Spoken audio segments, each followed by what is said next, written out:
এটা দেখুন।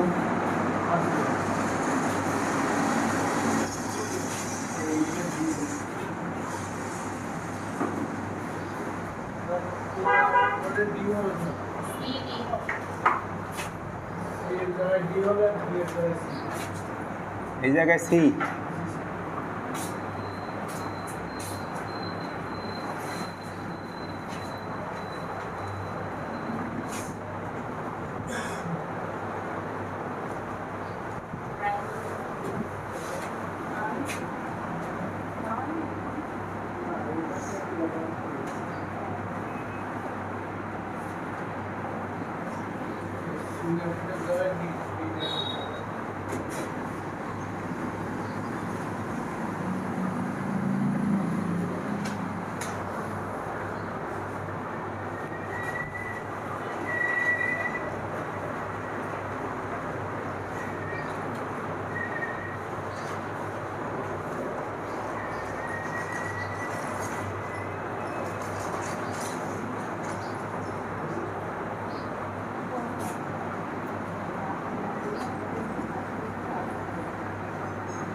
তাহলে আমরা এ বিন্দুতে এইখানে চাপ,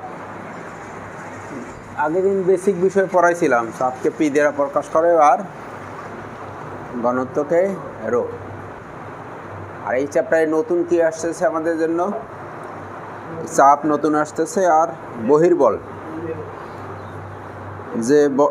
যে বলের কারণে গতি ঘটে আর কি, গতিশীল হয় প্রবাহ, সেই বহির্বল। আগের চ্যাপ্টারে ছিল না এই বলটা আলোচনায়।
এই যে উপাদান, একটু আন্ডারলাইন করে দিচ্ছি, উপাদান বলতে যা হতে ক্ষুদ্র তাকে উপাদান বলা হয়। এইটার এই যে ঘনবস্তুটার নাম উপাদান দিচ্ছি কারণ এটার এই যে দৈর্ঘ্য প্রস্থ উচ্চতা খুব ক্ষুদ্র, মানে এটার আয়তন একেবারে প্রায় জিরো।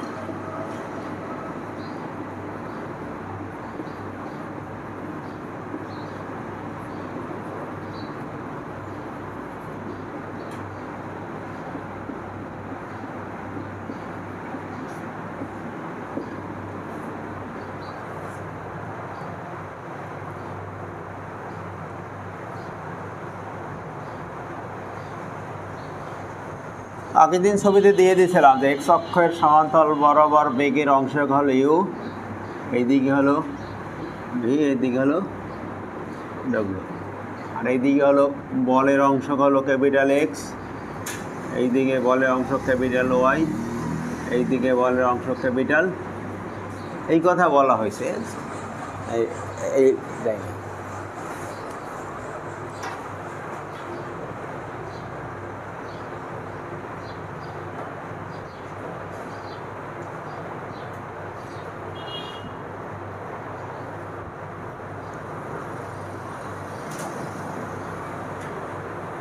ছবি এবং ছবির বর্ণনা শেষ। এখন আমাদের এটা ক্যালকুলেশন করে অয়েলারের গতি সমীকরণ আমাদের প্রতিপাদন করতে হবে। প্রশ্নের নাম কি? অয়েলারের গতি সমীকরণ। আচ্ছা, তাহলে এখন আমরা ক্যালকুলেশন শুরু করি।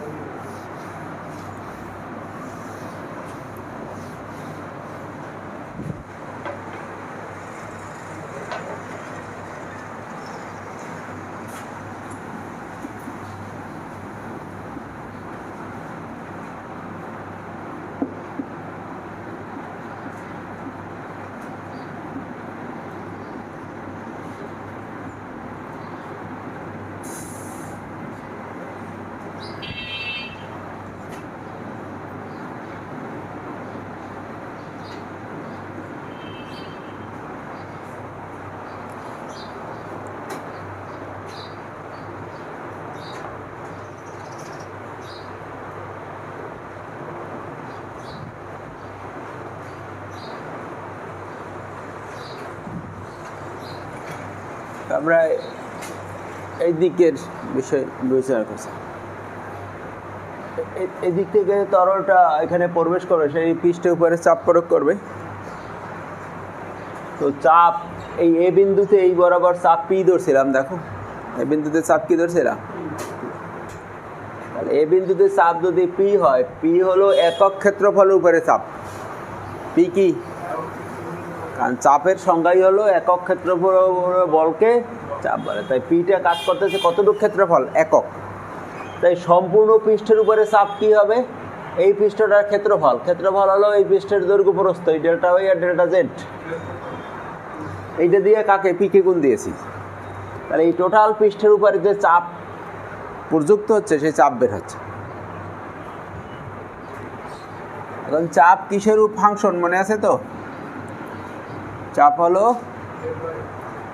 এই এ বিন্দুর স্থানাঙ্কটা এখানে একটু দিয়ে দাও, বইতেও দেওয়া আছে এক্স ওয়াই জেড, এ বিন্দুর স্থানাঙ্ক। তাহলে যেহেতু এ বিন্দুতে চাপ পি, এই চাপ এক্স ওয়াই জেড এর ফাংশন হবে, তাহলে এইটা পি হবে এক্স ওয়াই জেড এর ফাংশন।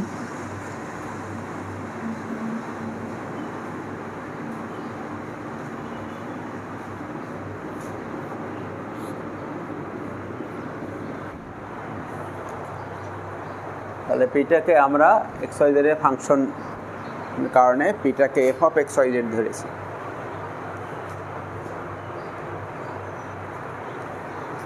তাহলে এই যে চাপটা, এই চাপটা আছে এক্স অক্ষ বরাবর এই দিকে ক্রিয়া করতেছে, বইতে এইভাবে দেওয়া আছে। এই চাপটার ভ্যালু হচ্ছে P delta Y delta Z এই দিকে।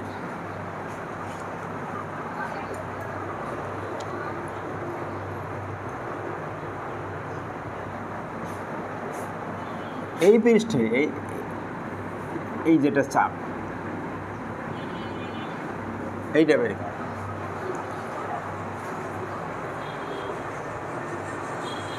কারণ তো চাপ তো চারিদিক থেকে ক্রিয়া করবে। যখন একটা বস্তু পানির ভিতরে ডুবানো হবে, তার চারিদিক থেকে কি করবে?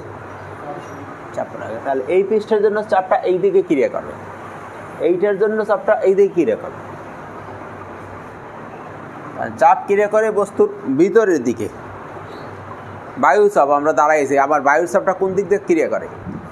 চারের দিক থেকে, এই দিক থেকে, এই দিক থেকে, সব দিক থেকে বায়ু আমাদের চাপ রাখে। কি বোঝা গেছে কথা? এই বায়ুর চাপ আমাদের শরীরে কিভাবে সহ্য করে? এই তো ব্যাপক তো আমার বায়ুর চাপ, আমরা স্থির আছি কেমনে বলতে পারবা? ভিতরে কিসের চাপ? আমাদের ভিতরে যে হৃৎপিণ্ড থেকে রক্ত প্রবাহিত হয়, ওই প্রেশারটা আর এই বায়ুর প্রেশারটা দিয়ে ব্যালেন্স হচ্ছে আমরা আসছি। বুঝছো কথা? এই জন্য ভিতরে প্রেশার কমে গেলে তখন স্থির থাকতে পারে, অনেকে অজ্ঞান হয়ে কাত হয়ে পড়ে যায়, শীত হয়ে পড়ে যায়, শুয়ে পড়ে, দেখো না? কারণ কি? আবার ভিতরে চাপ বেশি হয়ে গেলে এইটার চাইতে তখনও মানুষের সমস্যা হয়, হাই প্রেশার, লো প্রেশার। তাহলে এই দিকের প্রেশারটা কি হবে? এই দিকের প্রেশারটা হবে, এইখানে ছিল প্রেশার পি, এইখানে কি প্রেশার চেঞ্জ হবে না ঠিক থাকবে? এক বিন্দু প্রেশার তো প্রত্যেক বিন্দুতে প্রেশার ভিন্ন ভিন্ন। তাহলে এইখান থেকে এইখানে প্রেশার কি হবে? চেঞ্জ হবে। কতটুকু চেঞ্জ হবে? কারণ এ বিন্দুতে আমাদের প্রেশার ছিল পি, এ ড্যাশ বিন্দুতে যখন আসবে বস্তু কণা এই জায়গায়, তখন সে ডেল্টা এক্স দূরত্ব অতিক্রম করবে। তাহলে এইখানে ডেল্টা এক্স পরিমাণ চেঞ্জ হয়ে যাবে বিষয়টা। তাহলে A dash B dash C dash, A dash B dash D dash C dash পৃষ্ঠে চাপ F of X plus delta X Y Z delta Y delta Z.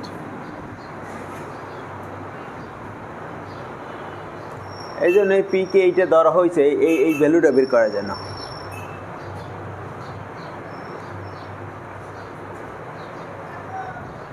এবং এইটাকে ক্যালকুলেশন করতে গেলে আমাদের এই যে 1 নম্বর সাবজেক্ট টেলরের উপপাদ্য শিখেছিলাম, তো আমাদের টেলরের সেই সূত্রটা ব্যবহার করবো। আগে লেখা আছে 1 নম্বর সাবজেক্ট। আমি আরেকবার লিখে দেখাই।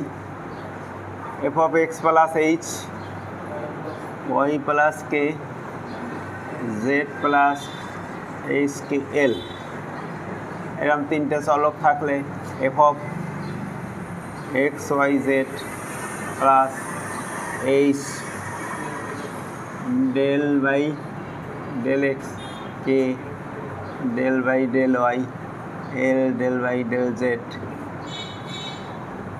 F of X Y Z plus dot dot dot চলবে।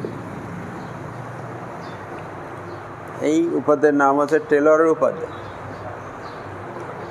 এইখানে এইচের কাজ করতেছে ডেল্টা এক্স, আর ওয়াই আর কে আর এল এর মান 0, তাই এইখানে বসাই দিলেই সূত্র হয়ে যাবে। তাহলে প্রথমে হবে F of X Y Z plus H হলো delta X del F by del X, এগুলো 0।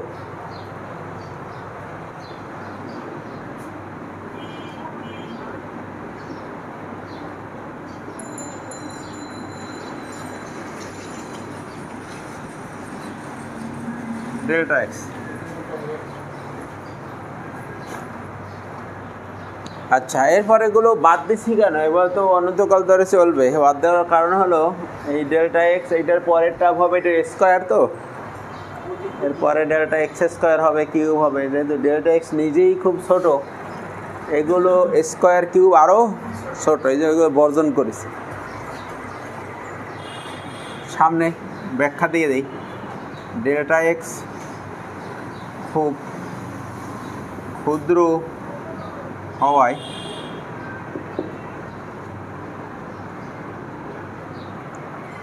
উচ্চতর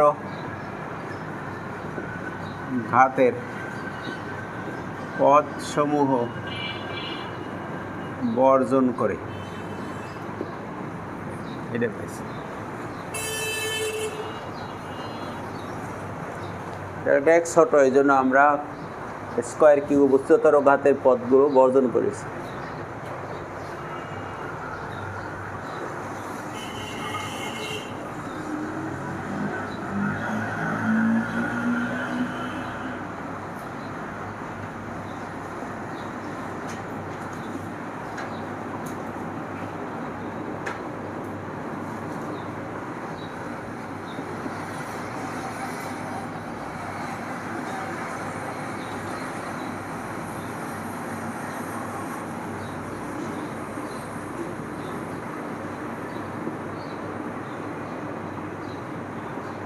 একের সাহায্যে আমরা ভ্যালু বসাই দিছি।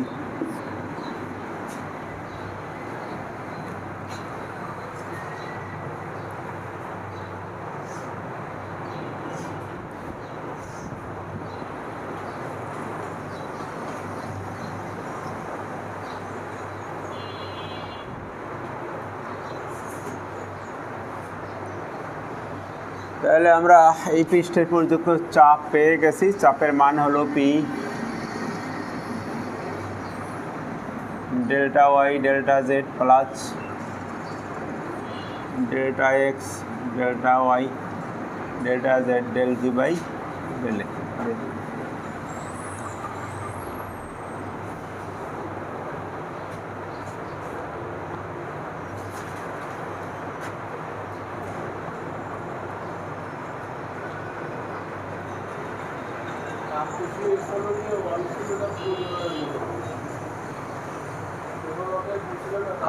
সেই মতোই এখানে পিটা বেশি আর কি, সেই ছবি সেই রকম অনেকটা ক্যালকুলেশন, কিন্তু এখানে কাজ ভিন্ন এবং এই পি দিয়ে সব কাজ করতে আমরা চাপ।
আচ্ছা, এখন ব্যাখ্যায় বলছিলাম যে এইখানে যে প্রবাহ আছে তার উপরে এক্স অক্ষ বরাবর বহির্বল, এই ক্যাপিটাল এক্স দেওয়া আছে না বহির্বল অংশ,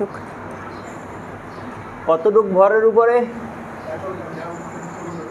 এই যে বক্সের মধ্যে যে সম্পূর্ণ তরলের উপরে বহির্বল কত হবে? তাহলে একক ভরের উপর যদি বল এক্স হয়, তাহলে আগে এই টোটালটার ভর বের করতে হবে। এর ভিতরে যতটুকু আছে তরল তার ভর, ভরের সূত্র আছে আয়তন গুণ ঘনত্ব। তা এই যে বক্সের আয়তন হলো delta X into delta Y into delta, এইটার ভিতরে আয়তন। এই আয়তনকে এই ঘনত্ব দিয়ে গুণ করে এই ভর বের করছে, এইটি হলো ভর। এই ভরকে এই এক্স দিয়ে গুণ করে এই টোটাল বক্সের উপরে প্রযুক্ত বল বের করছে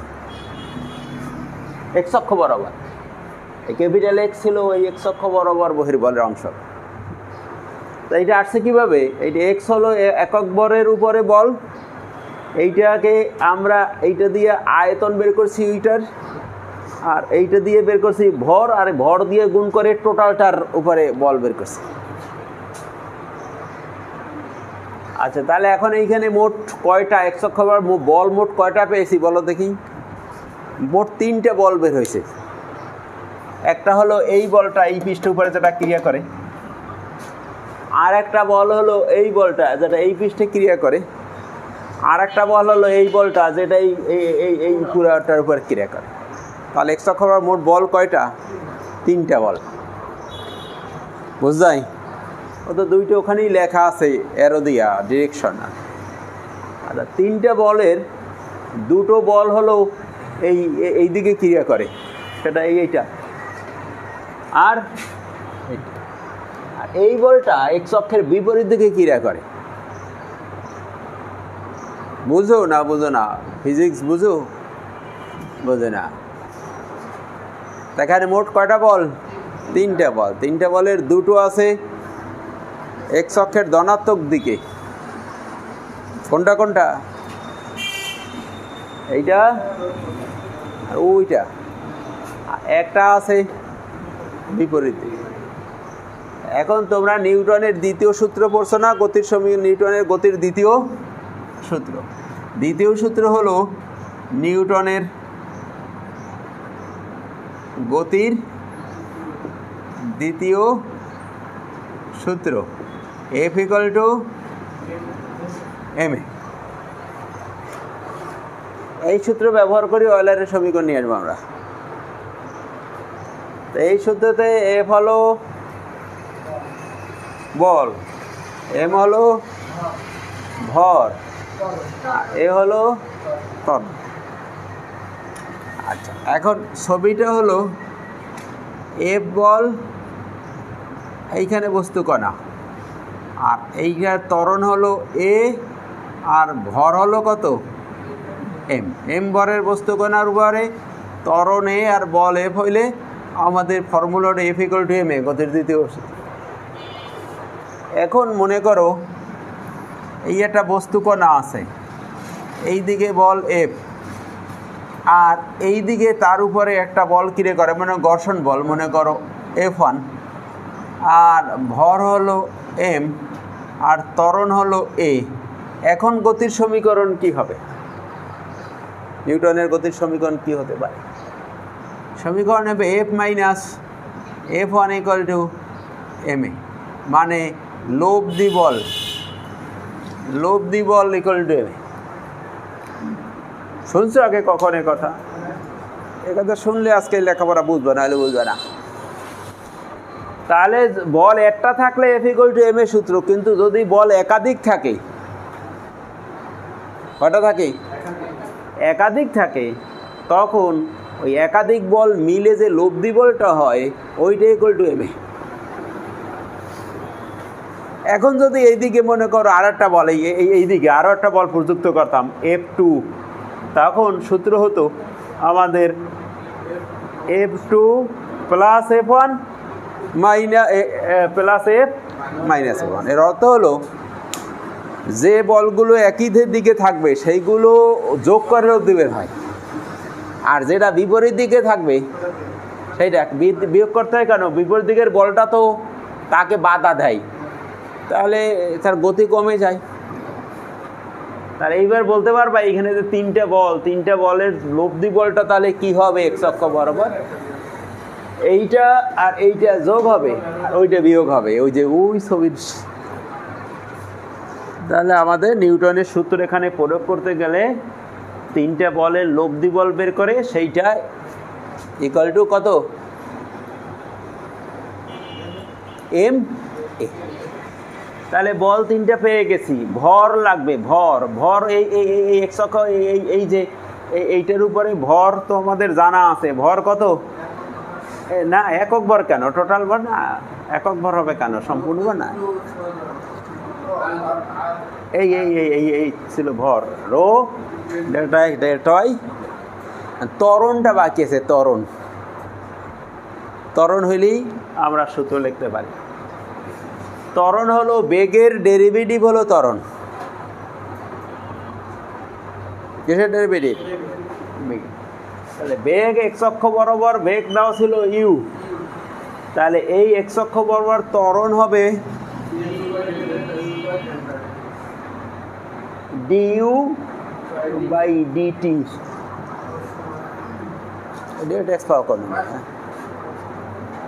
বেগ বের হয় দূরত্বের সাপেক্ষে, কি উল্টা পাল্টা কথা কাও, টাইমের সাপেক্ষে। বেগ ত্বরণ যা কিছু আছে সব কিছু সময়ের সাপেক্ষে ডেরিভেটিভ।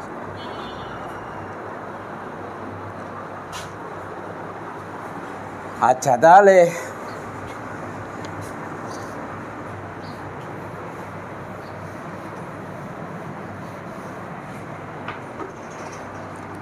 therefore